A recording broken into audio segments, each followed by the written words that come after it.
Real estate strategy without the spin. Here's what you missed from this week's Friday Focus on KGCI, Real Estate on Air. Welcome back to the Abundant Investor Podcast. I'm your host, Beth Rooney, and I'm here with my business partner, Christine Fisk, and we have an awesome podcast in store for you today. Today, we're going to talk about making giant leaps of progress in your life. Whether it's real estate investing or making big decisions, we are going to talk about how do you make some giant leaps of progress in your life. And what's motivated us to have this conversation today is we've been at this for over a year now. We've met hundreds of people that are interested in investing in real estate. And the question that we've asked ourselves in preparing for today's podcast is, what holds people back?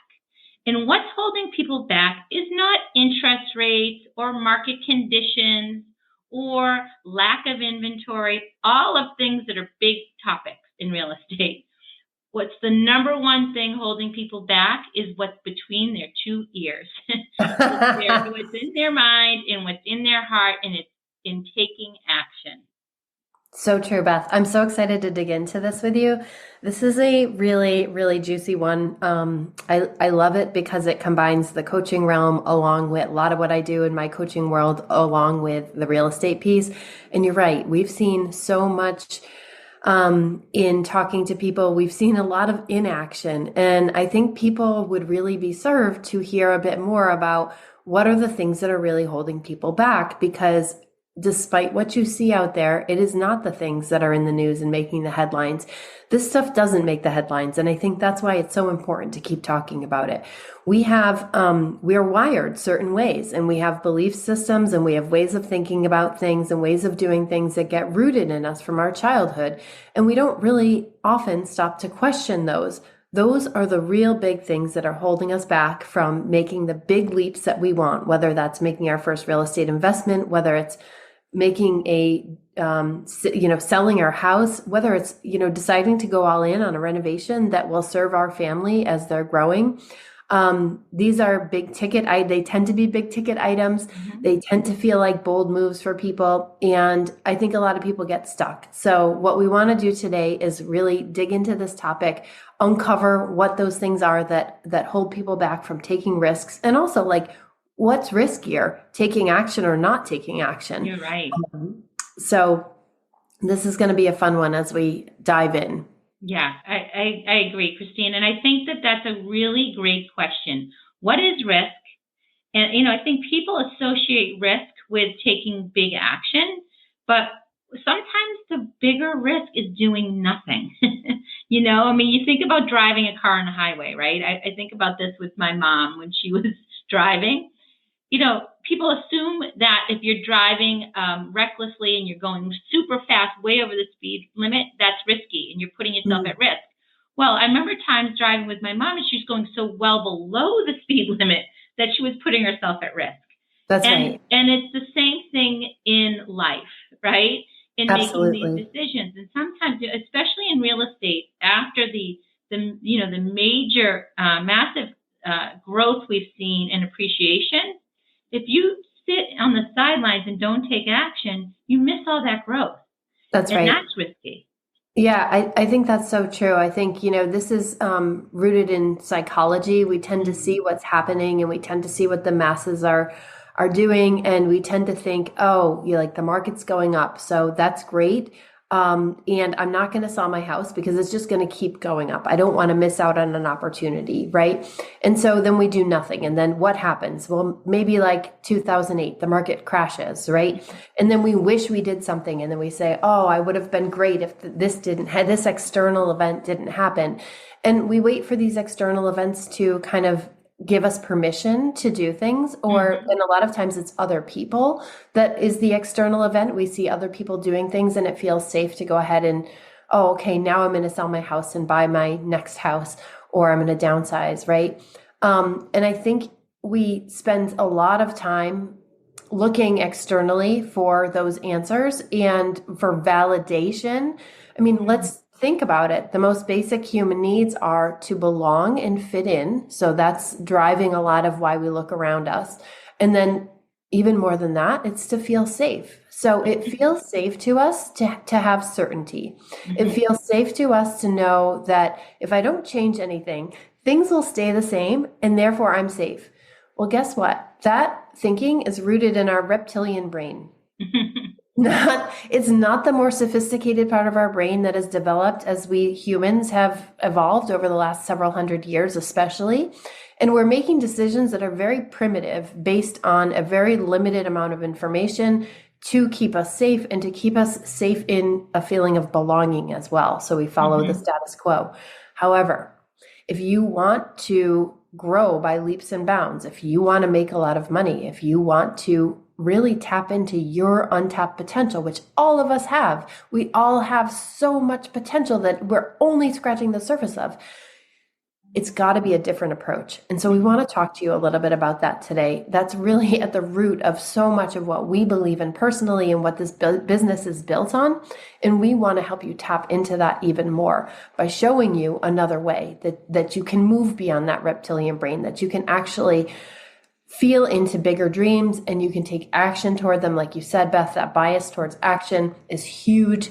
And that stepping into uncertainty, although it feels a little scary, that's where the edge is, and that's where you're really going to grow. Yeah, I love it. So we're gonna cover 3 topics on this, and we can kind of drill down. And I guess you could look at them as kind of 3 steps. But number one is your believing or not believing what's possible. Number 2 is your decision making, whether you're good at it or not so good at it. And number 3 is really taking action. And I think that those 3 things are sort of what we're highlighting today. And so I love number 1 is this believing. So Christine, how do you think people who really believe and see potential in like that path for them, how do you think they do that? I think that one of the biggest ways, first of all, our beliefs are based on what we've learned. So what we grew up with. So, it's really fun having kids that are teenagers and developing and getting older, right? Like they start to go over their friends' houses and they have these aha moments where they see families in other families doing things differently. Because I think what happens is I know what happens is we grow up and we believe the way things were in our house are the way things were in everyone's house. And then you go out and you see, oh, they're doing things differently. And this is why I love travel with my kids and getting my kids into different experiences. I think because you want to show them that the world is so much bigger than the way that you do things, not just like what you have and in what's in your house, but the way that people think about things. It's so much bigger and there's so many different ways to do it. You really have to see other examples of the way things are done in order to believe them. So I'm a huge fan of imagination. I love and I think reading to kids when they're young is so important to show them there's so many different ways and you can imagine anything. I think we lose that a lot as we get older. We start to have this fixed mindset of this is the way things are. And it's very limiting. And I think part of my bias towards change and action is that makes me feel a little claustrophobic, is to have when I start to feel bad, it's because I feel limited and I feel like there's a box around what I can do. And it's really uncomfortable for me. I actually have a bias towards uncertainty. I crave that a little bit more. So I think getting out there and seeing more things and seeing what's possible. Now, I'll just give this example. My husband and I just got on a call for a mastermind for something that was like a pin of a dream, 2 years ago, and something I never thought we would do. And we just got on it to see what was possible and some other people doing this dream. And I don't really want to get into the details today, but I think it's the story there is we started to explore this because we know that people are doing something much bigger than we're doing. And we wanted to get a taste of it to see if it's something that we want. And that's really so much of what you've got to do is surround yourself with people that are doing the thing that you want to do. And you've got to allow yourself to dream really big. And we've talked about this on other podcasts, Beth, right? Yeah. I mean, I think we just put a cap on ourselves and we say, oh, well, this is fine. I'm happy. And there's so many reasons for this in our conditioning. We were told, especially as women, to stay quiet, stay smaller, don't make a big fuss, be nice to everyone. there's a lot of messages that we received that really hold us back from being in our full potential. And that the people who told us those, they thought they were doing the best. I really believe, and Brene Brown says this, if everyone's really trying to do their best. And I really believe that with what they have. And so we've got to kind of challenge those beliefs because they may not serve us, and see beyond and see bigger and ask ourselves, well, if I really allowed myself to dream, like when I was a kid, what would I want today? And then, oh my gosh, the world, like everything opens up. It's infinite possibilities. Yeah, exactly. I love what you're saying. You're saying expand your world, expand your mind, and then your dreams can expand. And I love that. I think that, I know we're both big fans of Tim Ferriss, and I recently, somebody asked him, like, what would you put on a billboard, or what's your biggest piece of advice to people? And I've heard him say this over and over again, is he said, really be conscious of who you're surrounding yourself with. And I think that's really true. And I think it's also important to think about what information are you consuming? I recently was listening to a book that was talking about this. And like, what information do you consume? Do you watch the news and hear terrible news all day and that's what you're consuming? Or are you reading books about how other people are doing things, or listening to podcasts, or really opening your mind? Like, I love your examples of going to masterminds, Christine, and making big investments in yourself, because it puts you at a table with people that are just doing things differently. And you get to just see so much more. And I think that's great. And I love it. And I love the idea of, like you're saying, traveling and seeing different parts of the world, or, like even like my son Colin going to Chicago and moving there. It's just a whole different, you get to see a different perspective. And I think it's healthy and it's great. And I love that advice. So I think, to believe it's possible, seeing it done by somebody else is so important. I love that. 100%. Yeah. And I think let's go back to the mastermind just for a second, because I think a lot of people don't even, know what a mastermind is. And it's a concept that if you read Think and Grow Rich by Napoleon Hill, he talks about it. And this was written decades ago. It's years and years and years old. Masterminding is bringing together a bunch of people with really open minds and using each other to bounce your new ideas and your imagination and like all the ideas that you have around together. And it's a really open, supportive environment for basically people to evolve faster and to grow. And I think that a lot of times we're in our routine, we're in our town, we're in our social circles, and we forget to get where we're not sure where to go to get outside perspective. And joining masterminds with other entrepreneurs has really accelerated my growth, because I've been able to witness people who are doing things different ways. And it just opened my mind. And actually, Beth, it was the impetus to me getting using high cash value whole life insurance as a financial strategy. That came from a mastermind. I would not have had that information. I would not have gotten that information from anyone in my existing world, most likely. I probably would not even have been ready to receive that information if someone shared it with me. If I saw it on the internet, I wouldn't have been ready. And that has not only changed my life from a financial strategy point of view, but it's also brought you and I together. That was part of the foundation for building this company. And the way that the events unfolded around that were really serendipitous and magical. Yeah. And so I think it was really, really powerful. And also, I'll just add, it was scary for me in the beginning to join that mastermind, because it was a really big investment in myself. And I wasn't used to investing in myself. Would I pour thousands of dollars into a renovation, tens of thousands of dollars? Absolutely. Pouring it into myself, that felt risky. And it's been one of the biggest returns that I could ever, imagine. And I think that is a concept I want people to just wrap their heads around, is to invest in yourself and think about where do you want to invest in yourself. And it's one of the things that I know that's true of what you just said, is that you made the investment and and the outcome was like, it wasn't like you made the investment and you had a set plan for an outcome and you knew exactly what it was going to be. And you made the investment to get to the exact, outcome. You made the investment and then the outcome unfolded in a way that you never probably could have imagined, but your mind was open enough to receive a new way of thinking, and you did that. And now here we are. And I think that's advice you've given me along the way, is being a little bit of a type A person and maybe, I don't know, like wanting to control things. You've given me this advice of not being, of dreaming big, thinking big, but being open to receive maybe something that's a different path than you anticipated. And that's exactly what happened. And I think you have to have that mindset is so important. It's like, it's expanding your world to be able to either dream bigger, think bigger, or receive something that's bigger than you even imagined. I love that. I love it.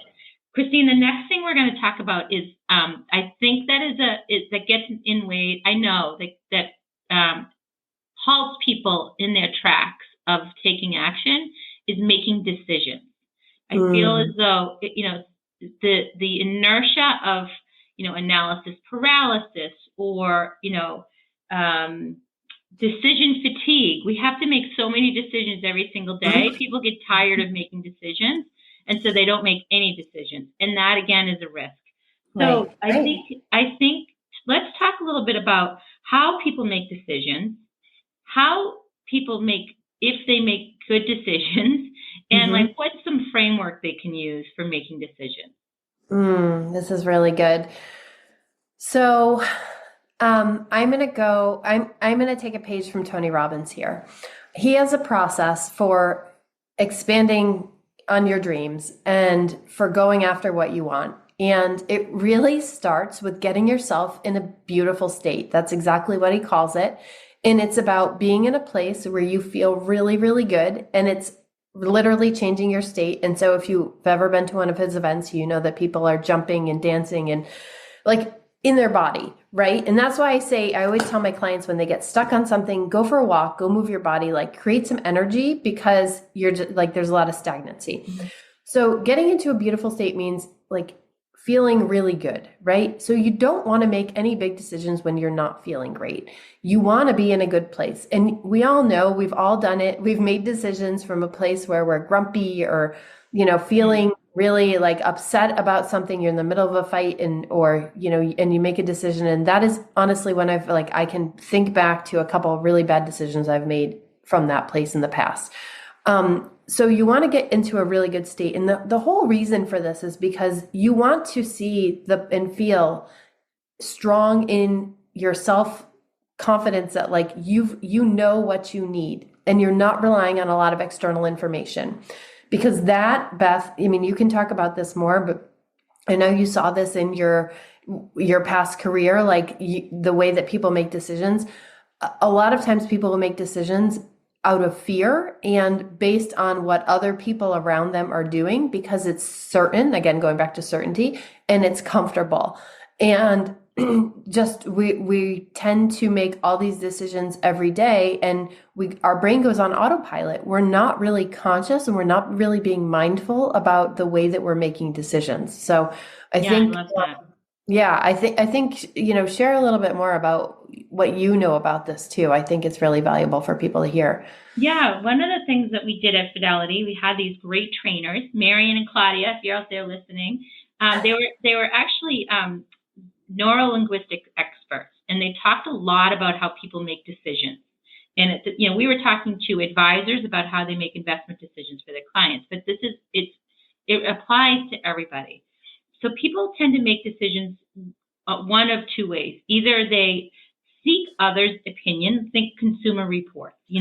They always want to know what other people thought about this product. They're always gathering information about what other people's experiences were, that kind of thing. So that's the one end of the spectrum. And on the other end of the spectrum, there are people that make decisions solely based on their own internal decision making, their gut feel, what they want, and those people tend to make decisions faster. The people that are gathering information from all others tend to make decisions slower. And one is not right or wrong, but being aware of where you fall on that spectrum is really important. So because people tend to be one way or the other, we would always say to them at the end, many people have found, but only you can decide, right, to appeal to everybody if we weren't sure where they fell on that spectrum. But I think it's important to consider that. Like, if you find yourself going and asking people's advice about, like, real estate, and they aren't experts in real estate and haven't done it, then why are you doing that? And, asking yourself where are you gathering your information from is really important. And have you sought advice from like 30 people when really you don't need that? And then are you, on the other end of the spectrum, are you making fast decisions? You're not really getting all of the full picture. You're just going with your gut. That's not great either. So I think what I would say as a takeaway from this is look back at some of the decisions you've made. Think about a little bit about how you make decisions, and then give yourself, a little bit of a rating. Are you good at this or are you bad at this? Are you too quick to make decisions, or do you fall into analysis paralysis? And so I think that, being a good decision maker is an important trait for being a good real estate investor. And Absolutely. I think it's a good trait in anything you do in life. Making good decisions is really important. And I think a little self-reflection on that is time well spent. Absolutely. I love the idea of journaling on that and reflecting on some great decisions, and also thinking about like if you want to make large leaps in your life, and whether it's real estate investing or you're ready to upgrade your house and it feels a little scary, I think we've got to think about what would feel amazing and allow ourselves to like think beyond what we're doing today. The reality is if you wake up every morning and you keep doing the things that you're doing day in, day out, you are not going to make a big change. I want to state this too. It's going to feel uncomfortable. So, just having, seen people, like being in real estate and seeing people thinking about making an upgrade to their house and maybe spending more money than they did on their previous house. They're upgrading, right? And so people are stretching themselves. There's a lot of people saying, okay, like I can afford $1 million house. And then the house comes on the market that's $1 million, and they know that in order to get it, they're going to have to go in at 1.1, and like running the numbers and thinking about, can I do this? And can I take this risk that I'm going to have these bigger payments? And can I find a way to make it work?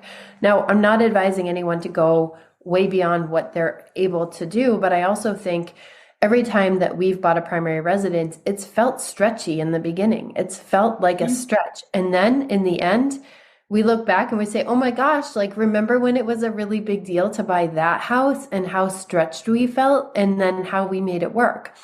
And I think that, you can sit with the formulas all day long and say like, well, I really can't spend more than X percentage of my income on my house and on my mortgage. Okay, fine. And are there other ways that you can make income? And do you anticipate that you're going to be getting raises over the next couple of years? Like, I think you have to look at the big picture and what do you want? Do you eventually want to live in a certain house? Well, you're going to want to stretch yourself, and it's going to be uncomfortable. You might be buying a property out of state, and it feels like wild to you because, oh my gosh, I'm going to be like 10 hours away from this property that I own. And can you trust other people to manage it for you? Can you let go of the control, which so many of us, like when you were talking about yourself being type A, Beth, believe me, like I resonate with that too. And so many people that we know. And I think as women, that's also like it's a technique that we've picked up to try to make, to feel like we're in control when sometimes we're not. Like we really crave that feeling of control. And the opposite of that is the surrender, and it's trusting that things are working out around us anyways. And because really, like we haven't really talked about this, but there is something else in the universe that's making this all work. I just think you can't deny that. And when we let go, we allow in more possibility for what can happen. Yeah, I love it. I love that. I think that's so great. And I think back to our first, point around believing and who you're surrounding yourself with. I think this, making good decisions, you can make decisions so much faster if you really take the time to learn and Mm, be curious. So read a lot, listen to mm, podcasts, walk through homes, like get out there and talk to people.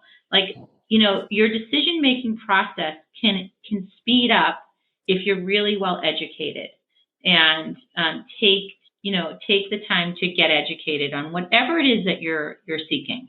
But we're talking about real estate. So if you want to buy an investment property in a certain area, well, get on Zillow every single day and see what's exactly is happening there. If it's not in, like find a way to get information. If you want to buy an Airbnb in a certain market, get on Airbnb and start looking at what the typical daily rate is on a home in that area. There's information at your fingertips, so available to you. So start becoming really consumed by getting information, and then you'll get much better about decision making. Your confidence will absolutely. increase, and then that will help you make good decisions. Absolutely. I think that's such great advice. Get out there, be in the position of doing the thing that you want to do, even if it feels a little out there. I've talked about this on another podcast. My husband took me to an open house one time and I said, we were looking at houses and I said, this is way out of our budget. And he said, let's just go look. Let's just go take a look at this house, like for fun. We walked into that house and I was like, oh my gosh, there are things about this house that if I built a house one day, which I think I might, or renovate one that I would do. And it opened, I'm like, oh, I really love that feature. I really love how they did this. Great.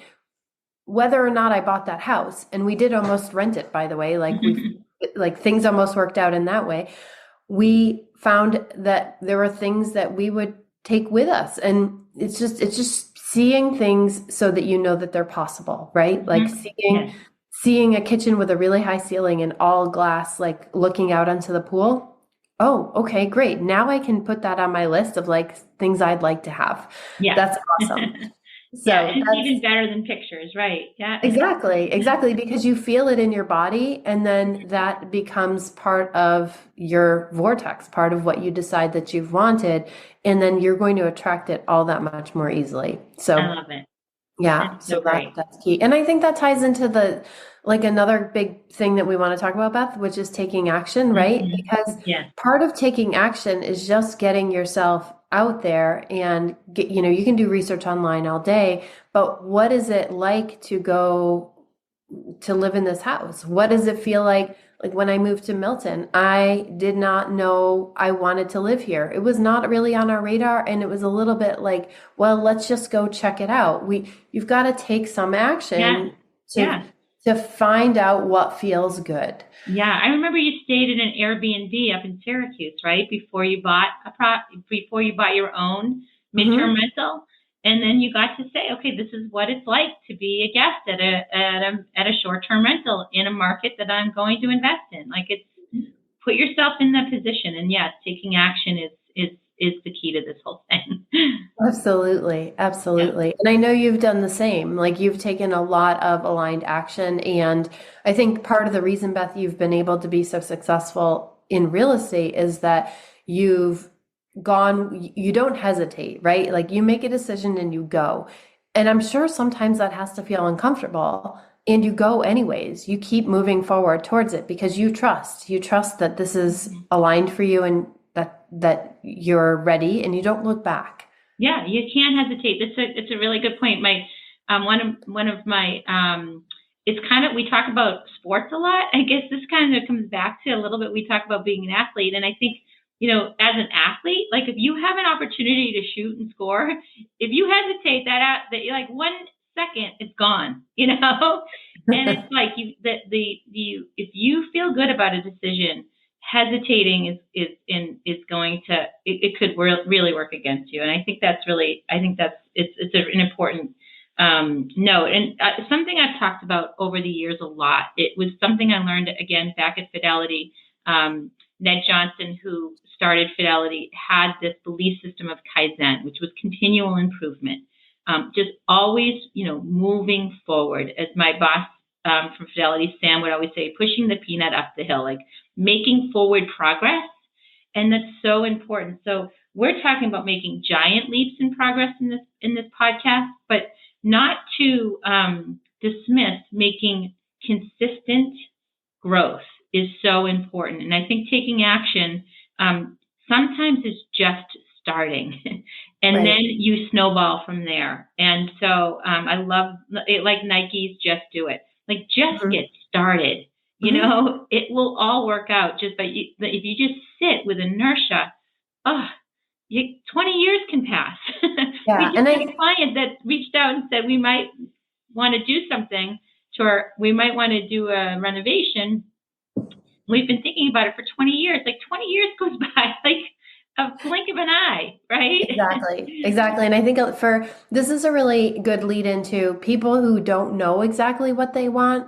Again, take some action. Take some action in the step of what you think you might want. And just start going to open houses, because you never know that you might find the right house for you. Even if you're not sure if you want to move or not, you might find the right house. And then all of a sudden it's very clear.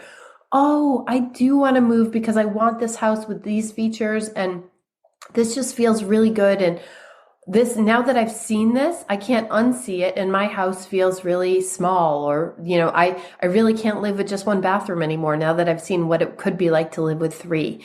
So I think you've got to just get out there and just start gathering information. And we're talking about gathering information in the analytical sense, but also in your body. And I want you to pay attention to how things feel, like, somatically to you, feeding those gut feelings, right? Yeah. So just start doing something, and that's how you find out. When someone comes to me and they say, I think I want to leave my job, but I'm not sure what I want to do. And a lot of times they don't want to hire me as a coach quite yet, because they're like, well, I'm not sure what I want yet. No, hire me now, because you need to be prompted to go out there and start taking action and to start to do things. And this is what holds people back so much of the time.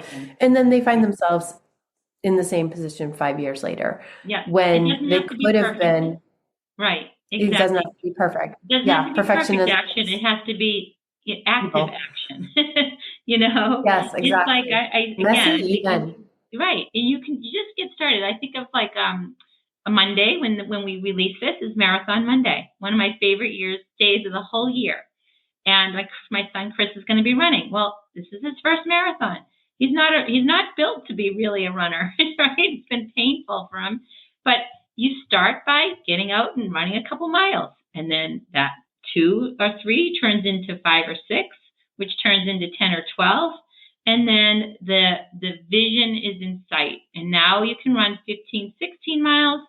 You can do a marathon, and Exactly. we're going to see a lot of people when this is live that just decided they wanted to take action. And those are my favorite stories these days, of people that, maybe in their 50s are running their first marathon, or, whatever it may be. I'm like a baby. I cry my eyes out the whole day. I love these stories because it's so inspiring to see these people just take action, set a goal, I guess back to what we talked about, right? They had a vision and a dream in place. Mm-hmm. They made the decision to do it, and then they took aligned action toward that decision. And now today, on Monday, when this is live, we're going to see thousands of people accomplish a huge goal of running a marathon because they followed that framework. And it will work for them in everything. If they can apply that same framework, if we can apply it, if anybody listening, you can apply that framework to anything. And making a huge decision like investing in real estate or buying a new property, use this framework and you can do it. I love that so much. I think the biggest risk is not taking action. So ask yourself what it is that you really want. Stop obsessing about the how for now and just start taking action. There's so much power in that. Awesome. Christine, we will put a link in our show notes on our introduction, our Real Estate 101. If you want to take some action and get some education, that package includes a video of you and I talking about all the different ways you can invest in real estate, so you can start to vision which type of investment you may want. We provide you with some spreadsheets in a workbook, so you can start to see what numbers look like, so you can start to get educated, so you can make a decision, and you can start to take some action. So if you want to apply this, that's a great way to start. It's $47. It will give you everything you need to know to That's right. get started. That's right. And if you want more hands-on support, you can sign up for one-on-one coaching instead or after that. And we're here for you. We want to hear from you. If you love this podcast, we'd love to see your review. We'd love a 5-star rating. It really helps us get the word out to more people. Thank you all so much. We love being on this journey with you, and best of luck in all that you're doing, and go conquer the day.